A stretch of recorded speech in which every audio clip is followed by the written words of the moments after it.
they can get by with it, and it's to their benefit. Now, I'm not on top of all the stuff that you're talking about. You are. I got enough on my plate with the current book, and of course, hopefully, I'll be able to prosecute Bush.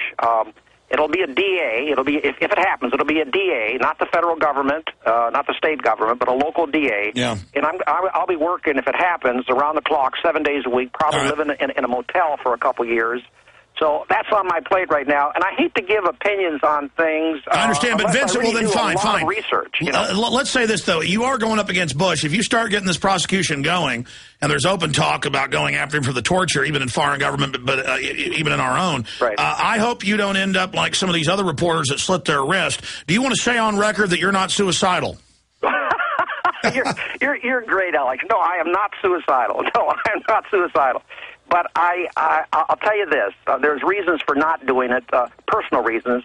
But I don't think I could look at myself in the mirror if I walked away from this. Not with all these people in their graves right now decomposing as I'm talking. But you realize it is dangerous to go up against the Bush Mafia. I'm aware of that, and I usually don't like to talk about this stuff publicly, but you're almost compelling me to do so. There are reasons for my not doing this.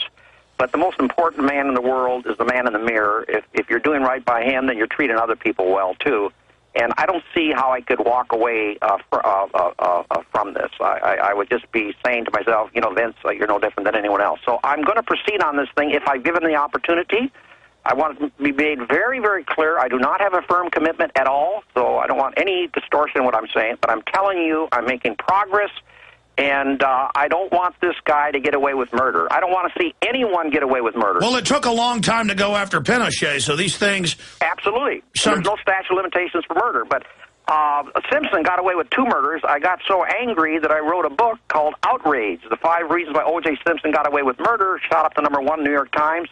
If I could get that angry over 2 murders, you can imagine how I feel about George Bush. I have an animus against this guy.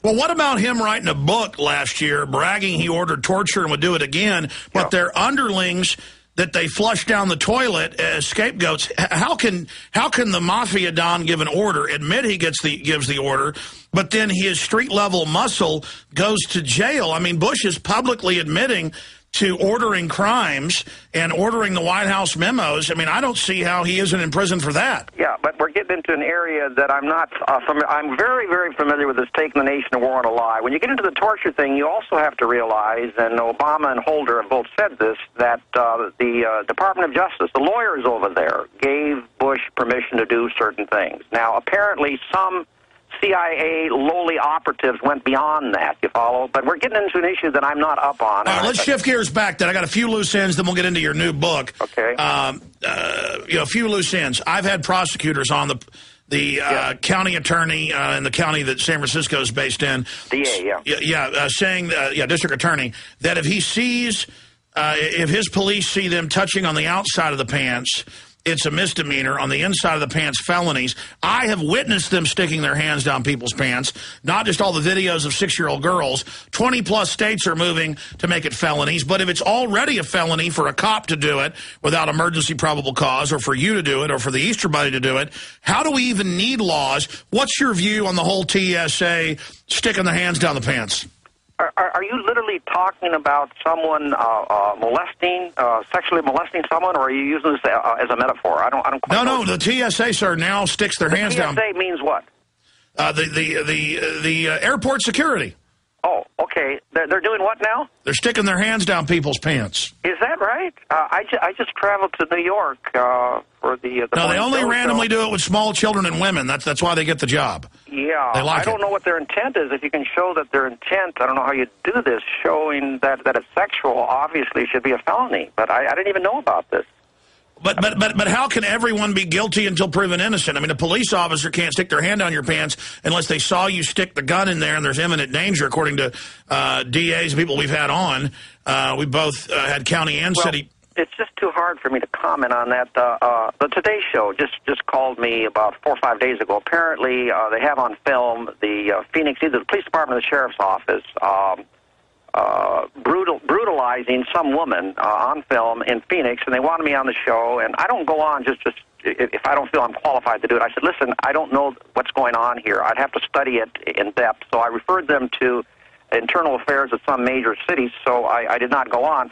I hate to be on the record saying things, and someone comes back and says, well, Bugliosi, you don't know what you're talking about. Did you know that this was existed? I said, no, I didn't know about that. No, I got it. You didn't see the 6-year-old? You didn't see the 6-year-old with the TSA sticking their hands down her pants? No, listen, I don't watch TV. I understand. You're a busy guy. No, it's not just that. Yeah, I am busy. I don't even have a computer. I'm still in the 19th century with a yellow pad and pencil, so a lot of these things are going over my head, and I really have to focus in on something before I start. All right, let's talk about something. Let's talk about something you focused in on, and then we'll do the remainder of the half hour just on the new book and break that down for folks. Vincent Bugliosi, probably one of the most famous prosecutors in world history, here joining us, not just in the modern era. Looking at this, something you do know about. You've written this giant treatise, this encyclopedia, that has been hailed by much of the establishment media as definitive proof that lone gunman killed JFK in Dealey Plaza 40-plus years ago.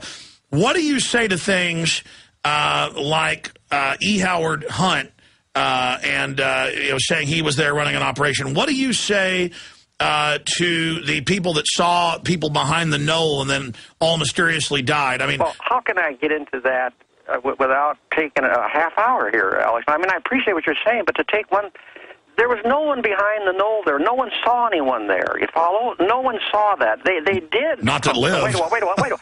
They did run behind the knoll, thinking there may be someone there. All the stuff about seeing people to know, that all came about later, Alex. I worked on this thing for 20 years. But to raise an issue like this, I'm supposed to give you a 10-second answer to it? The E. Howard Hunt thing, while he was alive, he was on his deathbed, and his sons were trying to get this out of him, okay? And they never got out of him any statement by him. This was after my book came out, that, yeah, the CIA was involved. He never said that, but they were trying to get these words out of him. Their sister, the mother, they're very condemnatory of these two sons that started all this that's nonsense. The Cuban side of the family down in Miami. I can't get into this. I wrote 1.5 million words, 13 volumes, the equivalent of 13 volumes of 400-page books, over 10,000 citations. Well, you're a smart guy, but a lobotomized chimpanzee could write 1 million words. Well, yeah, but this is my magnum opus. People have said beyond a definitive book, it's the final word on the Kennedy assassination. But to throw a couple things at me and expect me to talk to you off the top of my head in 10 seconds or 15 seconds. Well, E. Howard Hunt said the big event was going to go on down in Miami, but then I was a bench warmer on the Dallas thing. And then he went through it as far as his chain of command up to LBJ. What do you make of Madeline Duncan Brown? I interviewed her. Madeline Brown is an embarrassment. She came up with that story 20 years later. She had no evidence at all. 20 years later. There's one problem. I had family that was in Austin at the time. But she came up with that story 20 years later. She's an embarrassment. Not even the conspiracy community believes it. Only the fringes of the conspiracy community believe Madeline Brown. Yeah. And to believe that LBJ, one of the most wily politicians we've ever had, would tell her the night before the assassination that Bush was, that SOB will never embarrass me again. You can't believe that. In fact, he wasn't even in Dallas that night. They were still in Houston. It's all bogus. But I didn't know that I was going to be answered. Listen, there's 1 million questions to ask about the Kennedy assassination. And I went into depth on every single one of them, Alex. Now you're pulling a couple off. Let me ask you a question. Do governments ever assassinate people? Yeah, of course. The CIA was ordered to assassinate Cuba. Yeah, absolutely. But what about the Castro? They were ordered. But what about Gulf of Tonkin? I mean, they LBJ lied about that. No, didn't lie about it. Read my book. Read the endnotes in my book on the Bush thing. Did not lie about that. That's all nonsense. But now you want me to summarize 12 pages in my book? But they declassified that they lied. No, there was nothing. I've got the audio tape. They released it. Then the audio tape exonerates LBJ. No, they're sitting there going, no, this is what you're going to say at the press conference. Oh, we'll be right back and talk about your new book. Stay there. Well, Vincent Bugliosi, the world-famous prosecutor of the Manson cult, is our guest. Maybe at the end of the interview, I'll ask him a question or two about the Mansons or getting back on about that in the future, because I wanted to have him on a host of issues. We got contacted by the publicist, and I'm like, wow, he's great to have on. Let's have him on. But the new book is Divinity of Doubt, the God Question. And you go to Vincent Bugliosi, you go to the mountain. He will tell you who really killed Kennedy. He will tell you if the wars he will tell you if God exists. Actually, the book, I haven't read it yet, but it's been critically acclaimed. And I'm going to stop trying to be sarcastic here with him because I like him. He's a sharp guy. I agree with him on some things, disagree with him on others. But the Divinity of God, and that's the new book, Divinity of Doubt, the God Question. And why did you decide to write this book? Well, Alex, as you know, I like challenges, big challenges, and there's probably no bigger challenge than taking on the God question. And let me say that I'm more excited about this book than any other book in my entire career, and that's not just because there's no bigger subject than God, but we're talking here, Alex, about a 2,000-year-old conversation in which everyone agrees nothing significant has been brought to the table in a great number of years. And believe it or not, this book does that. Can I have a couple moments, Alex, just to go over some of the highlights of the book? I'm about to learn the mysteries of the universe from the great Bugliosi. I told you off the air, in addition to being great, you're the best. You're also a funny guy. You're very funny. You're getting me to laugh. I usually don't laugh that much. You hear people say all the time, Alex, that God gave all of us free will. And if you challenge them on it, they'll say it's in the Bible. But I found out that, contrary to popular belief, the Bible does not say there's free will. Instead, it says the precise opposite, that there is no free will. Now, I don't have to tell you the enormous ramifications of this. How do you explain God's punishment of evildoers if it turns out that what they did was preordained by God? Now, mind you, Alex, I'm not saying there's no free will. How would I know? If someone asked me, I'd say, well, ask my neighbor or ask the local grocer. However, when they say... when Christianity says that the Bible says that there's free will, at that point I can step in and say, wait a while, folks, the Bible does not say that. Let me give you just a couple quick citations. Isaiah 63:17 says, Lord, why do you cause us, some free will, Alex, why do you cause us to stray from thy ways? Romans 11:32, God consigns all men to disobedience. The Talmudic scholars have been struggling for centuries over how can they get around Exodus 4:21, where God tells Moses, I will harden the heart of the Pharaoh, causing him to be stubborn and not release the people, referring to the Israelites in Egypt, apparently justifying his infliction of the 10 plagues. It turns out, Alex, that the immortality of the soul was a pure invention of Plato. I traced it all the way back to Plato, which Christianity was almost forced to embrace. Why?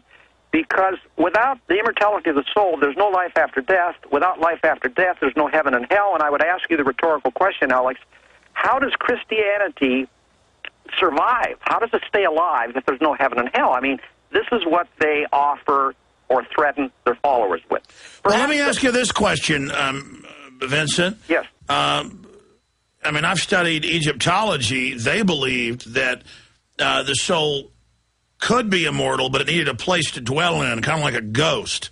And there were many other cultures that predate Plato 2,300 years ago or whatever. And I mean, you're saying, sure, a lot of the Bible was out of Aramaic into Greek and then back and forth, but I don't know. I mean, I haven't done current research on this to pull it up fresh, but I don't know if that's true that Plato invented the immortal soul.